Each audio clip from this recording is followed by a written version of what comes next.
Hello all, നമ്മളിന്ന് discuss ചെയ്യുന്നത് നോം ചോംസ്കിയുടെ ഒരു ഇൻ്റർവ്യൂ ആണ്. നമ്മൾക്ക് മോഡ്യൂൾ 2-ലെ ചാപ്റ്റർ 2 ഒരു business interview, job interview questions എന്നുള്ളൊരു ചാപ്റ്റർ റീപ്ലേസ് ചെയ്ത് വന്നിട്ടുള്ള ചാപ്റ്ററിനെ കുറിച്ചിട്ടാണ് നമ്മൾ ഡിസ്കസ് ചെയ്യുന്നത്. ഇതൊരു സമ്മറി മാത്രമാണ് കേട്ടോ, റിയൽ ചാപ്റ്റർ അല്ല, ഒരു ഡീറ്റെയിൽഡ് സമ്മറിയാണ്. അപ്പോൾ അതിൽ പ്രധാനമായിട്ടും പറയുന്ന പോയിൻറ്റ്സ്, കീ പോയിൻറ്റ്സ് ഒക്കെയാണ് നമ്മൾ ഡിസ്കസ് ചെയ്യുന്നുണ്ടാവുക. ഒരു എക്സാം പോയിന്റ് ഓഫ് വ്യൂവിൽ മെയിൻ ആയിട്ടുള്ള കാര്യങ്ങൾ ഡിസ്കസ് ചെയ്യുന്ന ഒരു വീഡിയോ ആയിരിക്കും. ഓക്കെ, നമുക്ക് സ്റ്റാർട്ട് ചെയ്യാം. സോ ഇത് 2016 ഇൻ്റർവ്യൂവിൽ നടന്നിട്ടുള്ളൊരു ഇൻ്റർവ്യൂ ആണ്. 2016 US ഇലക്ഷൻ നടക്കുന്ന സമയത്ത് ഡൊണാൾഡ് ട്രംപും ഹിലറി ക്ലിൻ്റൺ ഇവർ രണ്ടുപേരും കാൻഡിഡേറ്റ്സ് ആയിരുന്ന സമയത്ത് നോം ചോംസ്കി എന്ന് പറഞ്ഞിട്ടുള്ളൊരു ഫിലോസഫർ നടത്തിയ ഒരു ഇൻ്റർവ്യൂ ആണ്. ഓക്കെ, നോം ചോംസ്കി എന്ന് പറഞ്ഞിട്ടുള്ളത് ഒരു അമേരിക്കൻ ബേസ്ഡ് ആയിട്ടുള്ള ഒരു ഫിലോസഫറാണ്. അവരൊരു ലിറ്റററി ക്രിട്ടിക്കും കൂടിയാണ്, അതുപോലെ തന്നെ ഒരു പൊളിറ്റിക്കൽ ഇമ്പാക്റ്റ്ഫുൾ ആയിട്ടുള്ളൊരു മനുഷ്യൻ കൂടിയാണ്. പൊളിറ്റീഷ്യൻ അല്ല, പൊളിറ്റിക്കൽ ഇമ്പാക്റ്റ് ഉള്ള ഒരാളാണ്. സോ ആൾ അമേരിക്കയിൽ നടക്കുന്ന കുറച്ച് കാര്യങ്ങളെ കുറിച്ചിട്ട്, ഈ എന്താ പറയുക, ക്ലൈമറ്റ് ചേഞ്ചിന് സംബന്ധമായിട്ട് അല്ലെങ്കിൽ ട്രംപിൻ്റെ ഗവൺമെൻറ്റിനെ കുറിച്ചിട്ട് അങ്ങനെ പറയുന്ന കാര്യങ്ങളാണ് നമുക്ക് ഈ ഇൻ്റർവ്യൂവിലുള്ളത്. സോ ഇതിൽ പ്രധാനമായിട്ടുള്ള കാര്യങ്ങൾ ഞാൻ ഹൈലൈറ്റ് ചെയ്തിട്ടുണ്ട്, അല്ലാത്തത് ജസ്റ്റ് അതിൻ്റെ കൂടെയുള്ള കാര്യങ്ങളാണ്. വായിക്കുമ്പോൾ ഒരു മിഷനെ വായിക്കണം. ഓക്കെ, സോ ഇത് 2016 ഇൻ്റർവ്യൂവിൽ നോം ചോംസ്കി നടത്തിയിട്ടുള്ള ഒരു ഇൻ്റർവ്യൂവിൻ്റെ റിസൾട്ടായിട്ടാണ് ഈ ഒരു ചാപ്റ്റർ നമുക്കുള്ളത്. Noam Chomsky offers a critical analysis of both US domestic policy and broader global issues, emphasizing economic disparity, political neglect, and the influence of corporate power. പ്രധാനമായും ഈ ഒരു ഇൻ്റർവ്യൂവിൽ അയാൾ അഡ്രസ്സ് ചെയ്യുന്ന കാര്യങ്ങളൊക്കെ എന്താണെന്ന് വെച്ചാൽ US പല ഡൊമസ്റ്റിക് പോളിസികൾ, ഗ്ലോബൽ ഇഷ്യൂസ്, ബോർഡറിലുള്ള ഗ്ലോബൽ ഇഷ്യൂസ്, അതുപോലെ തന്നെ എക്കണോമിക് ഡിസ്പാരിറ്റി, എക്കണോമിയുടെ പേരിലുള്ള പല തർക്കങ്ങൾ, അതുപോലെ തന്നെ പല ഏറ്റക്കുറച്ചിലുകൾ, പൊളിറ്റിക്കൽ പ്രശ്നങ്ങൾ, പൊളിറ്റിക്കൽ നെഗ്ലക്റ്റുകൾ, അതുപോലെ തന്നെ കോർപ്പറേറ്റ് പവറുകൾ, അതിനെക്കുറിച്ചിട്ടൊക്കെയാണ് ഈ ഇൻ്റർവ്യൂവിൽ ആൾ പറയണത്. സോ ഇതിനകത്ത് ആദ്യം തന്നെ പറയണത് ഡൊണാൾഡ് ട്രംപിന് വേണ്ടിയിട്ടുള്ളൊരു സപ്പോർട്ട് കൊടുത്തിട്ടാണ്. He begins highlighting the significant support of Donald Trump among poor, blue collar and white American who feel abandon by the government. So Donald Trump ഏറ്റവും കൂടുതൽ ആളുകളെ സപ്പോർട്ട് ചെയ്യുന്നത് എന്താണ്, ബ്ലൂ കോളർ ആയിട്ടുള്ള ജോലി ചെയ്യുന്ന ആളുകൾ, അതുപോലെ തന്നെ ഗവൺമെൻറ്റിൻ്റെ പ്രോബ്ലംസ് അറിയുന്ന ആളുകൾ, അവരെയൊക്കെയാണ് ട്രംപ് കൂടുതലും സപ്പോർട്ട് ചെയ്യുന്നത്. അപ്പോൾ ഡൊണാൾഡ് ട്രംപിനെ കുറിച്ചിട്ടുള്ളൊരു ബിഗിനിങ്ങിലാണ് ഇയാൾ ഈ ഒരു ഇത് സ്റ്റാർട്ട് ചെയ്യുന്നത്. These individuals, Chomsky argues, have experienced a generation of economic stagnation under neoliberal policy, leading to the disillusionment with traditional political leadership. അപ്പോൾ ഈ ആളുകൾ, ഈ ഡൊണാൾഡ് ട്രംപിനെ സപ്പോർട്ട് ചെയ്യുന്ന ആളുകൾ, ഡൊണാൾഡ് ട്രംപിൻ്റെ പാർട്ടി റിപ്പബ്ലിക്കൻസ് എന്ന പാർട്ടീനെ സപ്പോർട്ട് ചെയ്യുന്ന ആളുകൾ ഇങ്ങനത്തെ ആളുകളാണ്. അതായത് ഒരുപാട് ന്യൂ ലിബറൽ പോളിസീസ് വന്നിട്ട് ഇവരുടെ തന്നെ പൊളിറ്റിക്കൽ ലീഡർഷിപ്പിനെ ക്വസ്റ്റ്യൻ ചെയ്യപ്പെടേണ്ടി വരുന്ന വ്യക്തികൾ. സോ അങ്ങനെയുള്ള ആളുകളാണ് ഈ ഡൊണാൾഡ് ട്രംപിനെയൊക്കെ സപ്പോർട്ട് ചെയ്യുന്ന ആളുകൾ എന്ന് പറഞ്ഞിട്ടാണ് ചോംസ്കി ഇത് തുടങ്ങുന്നത്. Chomsky point out the widening economic gap in the US. അതുപോലെ തന്നെ US ഉണ്ടാവുന്ന ഒരു വൈഡനിങ് ആയിട്ടുള്ള ഒരു എക്കണോമിക് ഗ്യാപ്പിനെ കുറിച്ചിട്ട് ഇവിടെ പറയുന്നുണ്ട്.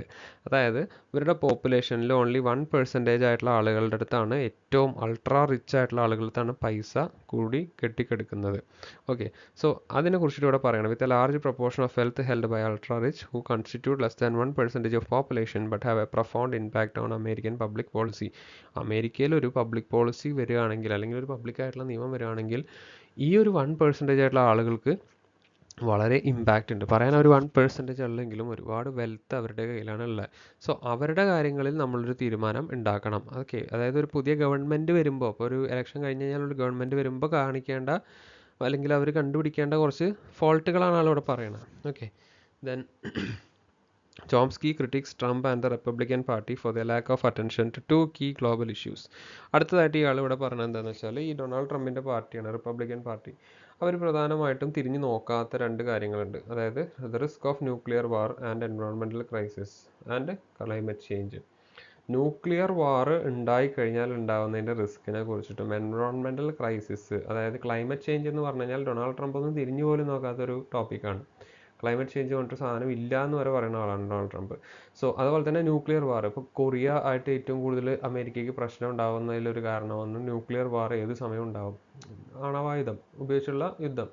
സോ അതിൻ്റെ ഇമ്പാക്റ്റിനെ കുറിച്ചിട്ടൊന്നും ഒരു ബോധയുടെ അല്ല. അപ്പോൾ അതൊരു പ്രശ്നമായിട്ട് ഇയാൾ പറയാണ്. അപ്പോൾ ചോംസ്കി പറയാണ്, Republicans under pressure from business interest continue to support a free market economy that disregards environmental responsibility.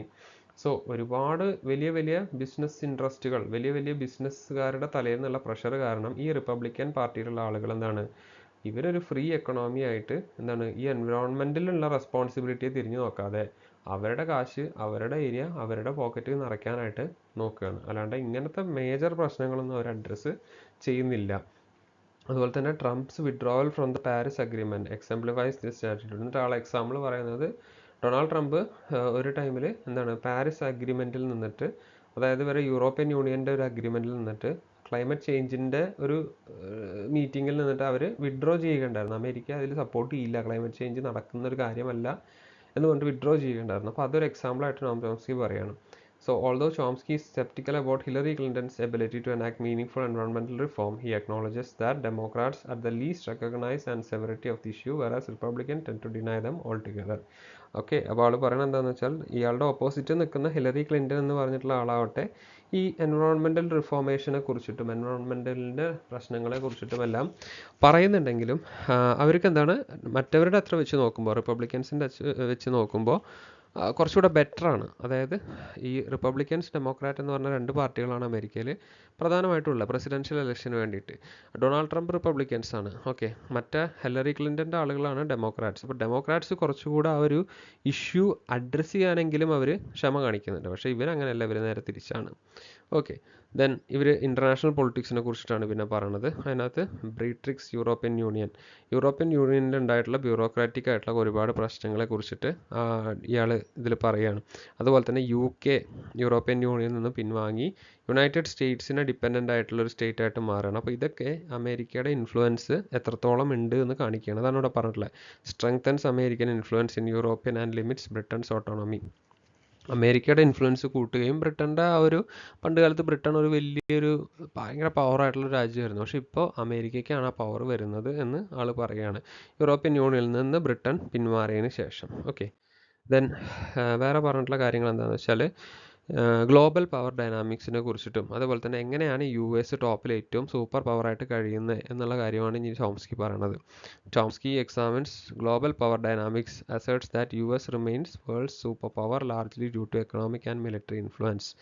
ഈ US ലോകത്തെ ഏറ്റവും വലിയ എക്കണോമിക് പവറായി നിലനിൽക്കാൻ തന്നെ കാരണം അവർ എന്തിലാണ് ഏറ്റവും കൂടുതൽ ഫോക്കസ് ചെയ്യുന്നത്? മിലിറ്ററി ഇൻഫ്ലുവൻസും അതുപോലെ തന്നെ ഏറ്റവും കൂടുതൽ വെപ്പൺസ് ക്രിയേറ്റ് ചെയ്യുന്ന രാജ്യം കൂടിയാണ്. ഓക്കെ, US ഏറ്റവും വലിയ പ്രത്യേകത എന്ന് പറഞ്ഞു കഴിഞ്ഞാൽ അവിടുത്തെ ടാക്സ് വളരെ കൂടുതലാണ്. അവരുടെ ടാക്സ് മൊത്തം പോണത് വെപ്പണറീസ് ഉണ്ടാക്കാനാണ്. അതുപോലെ തന്നെ അവർ പല ആർംഡ് ഫോഴ്സസ് വേറെ രാജ്യങ്ങൾക്ക് വേണ്ടി കൊടുക്കും. ഇപ്പോൾ നമ്മളുടെ രാജ്യത്തിന് എന്തെങ്കിലും ആർമിക്ക് ആൾ കുറവാണെന്ന് വെച്ചോ, അപ്പോൾ US നമുക്ക് പോയി കഴിഞ്ഞ് കഴിഞ്ഞാൽ, അല്ലെങ്കിൽ US അഗ്രിമെൻ്റ് ഉള്ള രാജ്യമാണെങ്കിൽ അവിടെ നിന്ന് ആർമിയെ നമുക്ക് ലേലത്തിന് അല്ലെങ്കിൽ അവരുടെ മാസം ഇത്ര പൈസയ്ക്ക് നമുക്ക് വാങ്ങാൻ പറ്റും. സോ അവരുടെ ഏറ്റവും വലിയ ഇൻഫ്ലുവൻസ് അതാണ്. ഓക്കെ, അപ്പോൾ അതൊരു ക്രൂവലായിട്ടുള്ള രീതിയിൽ കാശ് ഉണ്ടാക്കുന്ന രീതിയാണ്. വെപ്പൺ എന്ന് പറഞ്ഞു കഴിഞ്ഞാൽ വാറ്, നമ്മൾ പറഞ്ഞല്ലോ ഒരാളെ കൊല്ലുന്ന ഒരു സാധനമാണ്. അപ്പോൾ അങ്ങനെയാണ് അവരുടെ കാശ് ക്രിയേറ്റ് ചെയ്യുന്ന ഒരു സംഭവം. സോ അവർ പറയണം അതെല്ലാം ഒരു കോർപ്പറേറ്റ് ഇൻട്രസ്റ്റ് കൊണ്ട് മാത്രമാണ്. അതിൻ്റെ പുറകിലുള്ള നമ്മൾ പറയാം കൊള്ള ലാഭം കോർപ്പറേറ്റുകൾ ഉണ്ടാക്കുന്നതിൻ്റെ ഭാഗമാണ്. എന്നിട്ട് ആൾ പറയാണ് ചൈന ഒരു ഗ്ലോബൽ സൂപ്പർ പവറായിട്ട് നെക്സ്റ്റ് ഫ്യൂച്ചറിൽ വരുമെന്ന് പറഞ്ഞിട്ടൊരു ന്യൂസ് ഇയാൾ കേൾക്കുകയാണ്. അപ്പോൾ ആൾ പറയാണ് അങ്ങനെ ഒരിക്കലും പെട്ടെന്ന് നടക്കാൻ സാധ്യതയില്ല. ചൈന ഒരു ഇൻ്റർനാഷണൽ ഔട്ട്സൈഡ് ബോർഡേഴ്സിൻ്റെ പുറത്തുള്ള കാര്യങ്ങൾ ചെയ്യാറില്ല. കൂടുതലും വേൾഡായിട്ട് ഇടപഴകുന്ന ഒരു നേഷൻ US ആണ്. അപ്പോൾ ആൾ എന്നിട്ട് ചൈനയുടെ ആ ഒരു കമ്പാരിസൺ അവിടെ കൊടുക്കുകയാണ്. He dismisses claim that China could become A global super power in the year next future. Nothing that US-China conflict primary occur in Asia. അപ്പോൾ US ചൈനയും തമ്മിലൊരു വലിയൊരു ഇഷ്യൂ നടക്കുകയാണെങ്കിലും ചൈന ഒരു സൂപ്പർ പവർഫുൾ നേഷനായിട്ട് വരാനുള്ള ചാൻസ് വളരെ കുറവാണ്. ഇത് ഓർക്കണം കേട്ടോ, 2016 പറഞ്ഞ കാര്യമാണ്. പക്ഷേ ഇപ്പോൾ US വളരെ അഡ്വാൻസ്ഡ് ആണ് ചൈന. ഓക്കെ, സോ അത് എത്രത്തോളം നടന്നു പോവാത്തൊരു സ്വപ്നമായി മാറി എന്നുള്ളത് നിങ്ങൾ ഓർക്കണം. സോ ദെൻ റഷ്യ, നെക്സ്റ്റ് ഇവർ റഷ്യനെ കുറിച്ചിട്ട് പറയുകയാണ്. അതൊരു അതോറിറ്റേറിയൻ ഗവൺമെൻറ് ആണ്. അത് US പോലെ തന്നെ ഒരുപാട് സിമിലാരിറ്റീസും ഉണ്ട്. ഓക്കെ, അതോറിറ്റേറിയൻ ഗവൺമെൻറ് പറഞ്ഞു കഴിഞ്ഞാൽ അതോറിറ്റീസാണ് അവിടെ ഭരണം മൊത്തം. US അങ്ങനെയൊക്കെ തന്നെയാണ്. സോ ഇവരുടെ റഷ്യ ബോർഡേഴ്സ് അമേരിക്കൻ ടെറിട്ടറിയിലുള്ള പല പ്രശ്നങ്ങളെ കുറിച്ചിട്ട് ആൾ ഇവിടെ പറയാണ്. ഓക്കെ, പക്ഷെ അതൊരു പ്രശ്നമായിട്ട് പറയണില്ല, ആൾ ജസ്റ്റ് ഒരു കമ്പാരിസൺ മാത്രമേ ചെയ്യുന്നുള്ളൂ. Okay, he describes Russia as a government as authoritarian and draws parallel to US, observing that US-Russia tension also occurs near Russian borders rather than in American territory. So അമേരിക്കയുടെ ടെറിട്ടറിയിൽ മാത്രമല്ല US-Russia borders ിലുള്ള പ്രശ്നങ്ങൾ ഒട്ടുമിക്ക എല്ലാ സ്ഥലത്തും ഇവർക്ക് ഉള്ള ഒരു കാര്യം എന്താണ്. അതുപോലെ തന്നെ യുണൈറ്റഡ് സ്റ്റേറ്റ്സിനെ ഗ്രേറ്റ് ടെററിസ്റ്റ് സ്റ്റേറ്റ് ആയിട്ട് ഡിക്ലെയർ ചെയ്യുന്ന ഒരു സംഭവം ഉണ്ടായിട്ടുണ്ട്. അതായത് ഇവർ ഏറ്റവും കൂടുതൽ വെപ്പൺസ് വിൽക്കുന്നതും അതുപോലെ തന്നെ വെപ്പൺസ് സപ്ലൈ ചെയ്യുന്നതും അതുപോലെ തന്നെ മിലിറ്ററി സപ്ലൈ ചെയ്യുന്നതുമായിട്ടുള്ള രാജ്യങ്ങളാണ്. ഓക്കെ, അപ്പോൾ ഇറാൻ അങ്ങനത്തെ സ്ഥലങ്ങളിലേക്കുള്ള വെപ്പൺസ് അങ്ങനത്തെ കാര്യങ്ങളൊക്കെ ഇവരാണ് സെർവ് ചെയ്യുന്നത്. അപ്പോൾ ഈ ടെററിസ്റ്റുകളെ വരെ എന്താണ് പ്രൊമോട്ട് ചെയ്യുന്ന ഒരു രാജ്യം. ടെററിസ്റ്റുകൾ ജീവിക്കണമെങ്കിൽ വെപ്പൺസ് വേണമല്ലോ. അപ്പോൾ അവരുടെ പോളിസീസിന് വരെ ഇവർ സപ്പോർട്ട് ചെയ്യുന്നത് ഒരു ചെറിയൊരു ചീത്തപ്പേരായിട്ട് അമേരിക്കയ്ക്ക് എന്നും നിലനിൽക്കുന്നുണ്ട്. അതിനെക്കുറിച്ചിട്ടാണ് നമ്മളുടെ ചോംസ്കി ഈ ഒരു പാരഗ്രാഫിൽ പറഞ്ഞിട്ടുള്ളത്. അങ്ങനെ ഒരു പേര് ഗ്രേറ്റ് ടെററിസ്റ്റ് സ്റ്റേറ്റ് എന്നുള്ളൊരു പേര് US മിലിറ്ററിക്ക് ഉണ്ട്. ഓക്കെ, സോ അങ്ങനെ ഒരു എന്താണ് ഈ വേറെ നേഷൻസിന് വേണ്ടിയിട്ട്, ഇപ്പോൾ ഇറാൻ പോലുള്ള നേഷൻസിന് വേണ്ടിയിട്ട് നമ്മൾ ടെററിസം ക്യാരി ഫോർവേഡ് ചെയ്യുന്നത് നല്ലൊരു കാര്യമല്ല. ഓർക്കുക, ഇത് പറയണത് എന്താണെന്ന് വെച്ചാൽ എങ്ങനെ US ഒരു നല്ല സ്റ്റേറ്റ് ആക്കാം എന്നുള്ളൊരു കാര്യമാണ് കേട്ടോ. അതുപോലെ തന്നെ Chomsky addresses free trade agreement.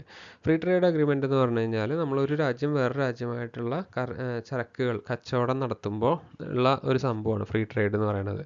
അത് വലിയ പൈസ കുറഞ്ഞ രീതിയിൽ നടത്തുന്നതിനാണ് ഫ്രീ ട്രേഡ്. ഒരുപാട് ടാക്സ് കൊടുക്കേണ്ടി വരും ഒരു രാജ്യത്ത് നിന്ന് വേറെ രാജ്യത്തേക്ക് പോകുമ്പോൾ. സോ അത് അമേരിക്ക പ്രൊമോട്ട് ചെയ്യാറില്ല. ഓക്കെ, അപ്പോൾ അതൊരു പ്രശ്നമായിട്ട് മാറുന്നത് എങ്ങനെയാണെന്നാണ് ഇതിൽ ആൾ പറഞ്ഞിട്ടുള്ളത്. So investors right and agreement crafted to protect corporate interest. He explained that such agreements like NAFTA are often negotiated secretly and disappropriately benefit large American corporations, often at that expense of proper nations such as Mexico. Chomsky argues that these agreements, under the guise of promoting free trade, actually reinforce economic disparity and further enrich corporate power. Okay, ഇവർ അതിന് വേണ്ടിയിട്ട് ഉണ്ടാക്കിയിട്ടുള്ള ഒരു agreement ആണ് നാഫ്റ്റ.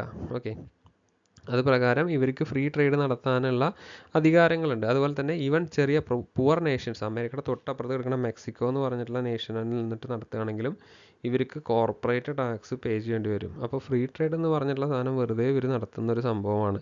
ഉള്ളിൻ്റെ ഉള്ളിൽ കോർപ്പറേറ്റുകാർ തന്നെയാണ് അതിനെ കൺട്രോൾ ചെയ്യുന്നത്. സോ അതിലും അമേരിക്ക ഒരു തിരുത്തൽ വരുത്തണം. Then, throughout the interview, Chomsky presents harsh critique of capitalism and neoliberal policy, revealing the depth of corporate influence over the both national and global politics. ഇതാണ് ഇതിൽ പറഞ്ഞ പ്രധാനമായിട്ടുള്ള തീം. ഈ ഇൻ്റർവ്യൂവിൽ മൊത്തം ആൾ പറഞ്ഞിട്ടുള്ള കാര്യങ്ങൾ ഇതാണ്. ഒരുപാട് ക്രിറ്റിസിസംസ് പറയുകയാണ്. എന്താണ്, ക്യാപിറ്റലിസ്റ്റ് ആയിട്ടുള്ള ഒരു അമേരിക്ക അല്ലെങ്കിൽ ഒരു ലിബറൽ പോളിസീസ്. ലിബറൽ എന്ന് പറഞ്ഞു കഴിഞ്ഞാൽ പുതിയതായിട്ട് ഉണ്ടാക്കുന്ന ഒരു പോളിസികൾ, പക്ഷെ അതൊന്നും പ്രാക്ടിക്കലി അവർക്ക് പോസിബിൾ അല്ല. സോ അങ്ങനത്തെ പോളിസികൾ ഇവർ ഉണ്ടാക്കിയിട്ടില്ല. അവർ പേരിന് മാത്രമേ ഉണ്ടാക്കി വയ്ക്കുള്ളൂ, പക്ഷേ കാര്യങ്ങൾ നടക്കുമ്പോൾ ഒന്നും അതിനനുസരിച്ച് നടക്കില്ല. സോ അങ്ങനത്തെ പോളിസീസ് ഉണ്ടാക്കുക, അല്ലെങ്കിൽ എന്താണ് ഒരുപാട് ക്യാപിറ്റലിസം, കാശുള്ളവൻ്റെ ഉള്ളിൽ തന്നെ കാശിനെ കൂടുതൽ കൂടുതൽ വളർത്തിപ്പിക്കുക. അമേരിക്കയിലുള്ള റിച്ചസ്റ്റ് ആയിട്ടുള്ള ആളുകൾ എപ്പോഴും അവരുടെ റിച്ചസ്റ്റ് ആയിട്ടുള്ള ആളുകളെ മാത്രമാണ് വളർത്തുള്ളൂ. സോ അങ്ങനത്തെ ഒരു പ്രശ്നം അതാണ് ഇതിൽ പറഞ്ഞിട്ടുള്ളത്. അതുപോലെ തന്നെ കോർപ്പറേറ്റ് ഇൻഫ്ലുവൻസ്, കോർപ്പറേറ്റ് ആയിട്ടുള്ള കമ്പനികൾക്ക് ഗവൺമെൻറ്റിലുള്ള influence, both national and global politics, നാഷണലും ഗ്ലോബലും ആയിട്ടുള്ള പൊളിറ്റിക്സ്, ഇത്തരം കാര്യങ്ങളാണ് ഇതിൽ ഡിസ്കസ് ചെയ്യുന്നത്.